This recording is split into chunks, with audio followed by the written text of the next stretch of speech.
म्हाडाच्या प्रकल्पावरून कल्याणमध्ये महायुती चांगलीच जुंपली आहे। भाजप शिवसेना यांच्यात वाद पेटलाय। शांतीदूत सोसायटीच्या पुनर्विकासाचा हा वाद आहे।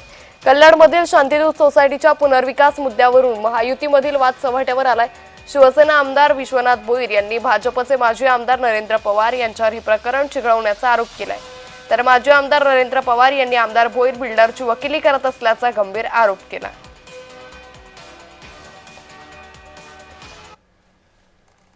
जर त्या बिल्डरच्या विरुद्ध असेल तर ते गृहनिर्माण खात्यात त्यांची जागा घेईल आणि ते कोणाला द्यायची ती डेव्हलप आहे।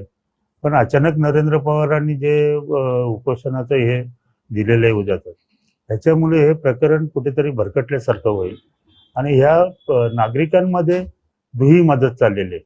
कारण अर्धे तिकडे जातात, अर्धे इकडे येतात। जर आपण शिवसेना भाजप युती आपली आहे तर आपण एकत्र हे लढायला पाहिजे आणि त्या लोकांना न्याय द्यायला पाहिजे। मुळामध्ये आमदार भोईर यांना निवडून कोणी दिलं? मतदारांनी दिलं का एखाद्या बिल्डरने निवडून दिलेलं आहे? याचा विचार केला पाहिजे मुळात त्यांनी। तुमची मतदारांशी निष्ठा आहे, लागेबांधे आहे का बिल्डरची लागेबांधे आहे? बिल्डरची वकिली करायला तुम्ही येत आहे का? खरं तर तुम्ही विषय घ्यायला पाहिजे होता विधानसभेमध्ये। तुमच्याकडे मी घेऊन आलो होतो लोकांना। या लोकांनी तुम्हाला मतदान केलं होतं, माझ्या बरोबर उभे राहिलेले तुमच्या इलेक्शनला।